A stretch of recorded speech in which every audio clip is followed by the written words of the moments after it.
defending that is being paid by the Ukrainian people every day and every night, and as we speak. Therefore, it's a great honor and privilege to welcome Her Excellency, the Ambassador of Ukraine in Sweden, Ms. Svitlana Zalishchuk. Please.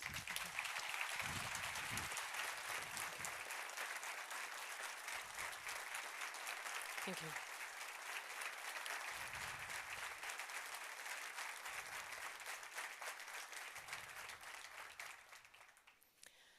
It is a great honor to be here, and also a big responsibility to speak on behalf of my country, which is fighting this survival war. Your Majesty, Your Royal Highness, dear Prime Minister, ministers, dear ladies and gentlemen, and dear friends, if I may, I have learned one important thing about the Swedes, that you prefer to discuss most difficult questions over fika. And the fact that you offered me this opportunity to speak to you, even before fika, and after the Prime Minister and the leaders of opposition, demonstrates clearly how strategic the importance of Ukraine's issue to you. 4 months ago, I left Kyiv to Stockholm, and before coming here, I called my Minister of Defense and I asked them to show me Swedish weapon in Ukraine. So they took me to see the 45th Separate Artillery Brigade of Ukrainian Armed Forces. And when I came, I said, "Dear soldiers, what can you tell me about a Swedish weapon?" And one of them actually stepped out, Andriy, and he told me, "Svitlana, I actually have a story for you." He said, "You should know that the first shell ever fired into Russian territory, it was my shot fired from Archer into the Sudzha territory. And I would ask you to say thank you to Swedish people." So I'm using this opportunity to say tack så mycket for all your support, military support, financial support, humanitarian support, and moral support that help us to resist this barbaric, uninvited, aggressive war. Thank you.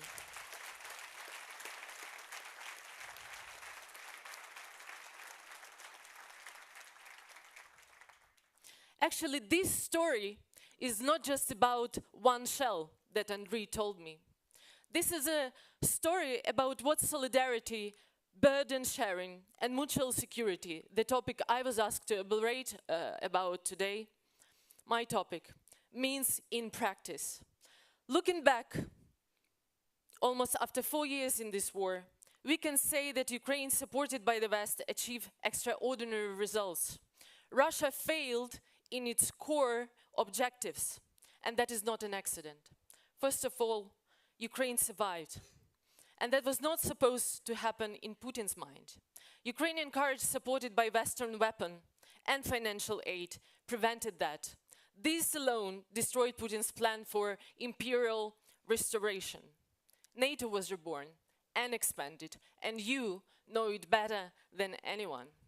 The defense budget was increased, the eastern flank was reinforced. Third, Ukraine was integrated into Western system. Ukraine is on a path to its EU membership. Russia tried to pull us back, but the West pulled us in. Fourth, Russia's conventional military power was shattered. Russia lost vast number of troops, planes, weapon systems. The myth of Russia's dominant land power is gone. Rebuilding will take decades. The sanctions architecture was built.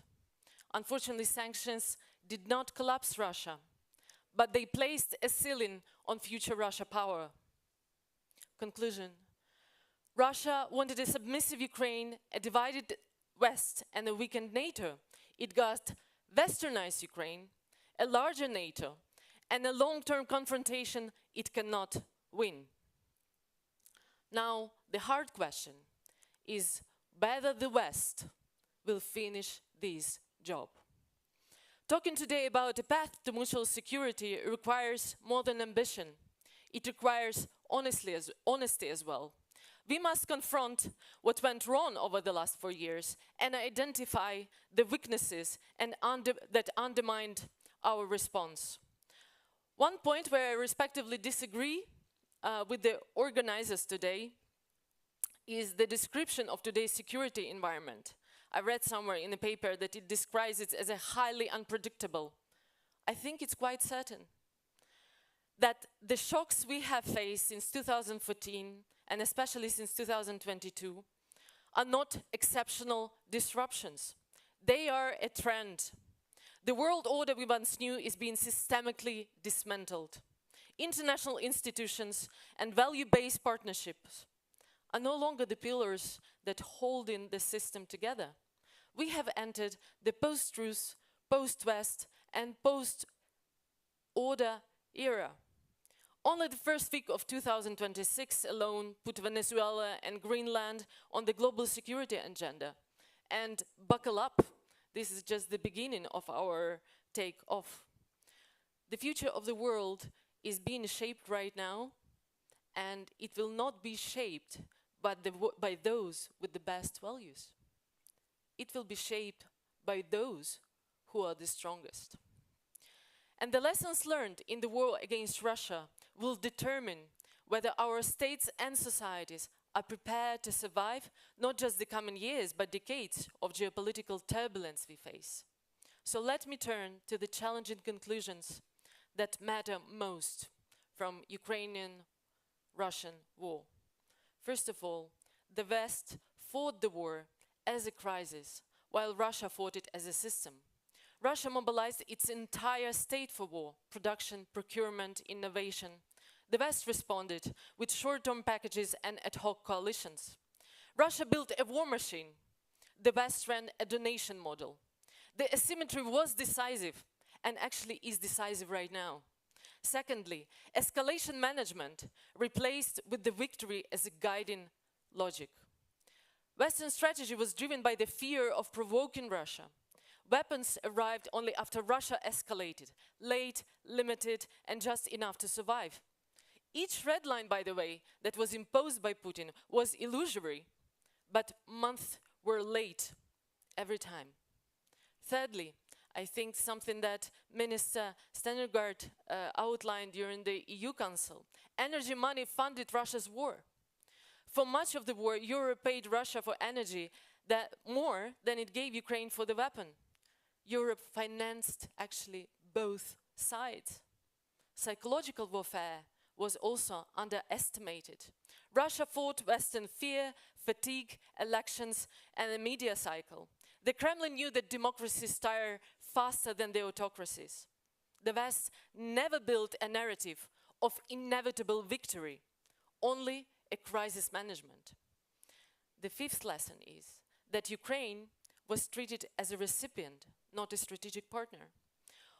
On the one hand, Ukraine became the world's most advanced battlefield innovator.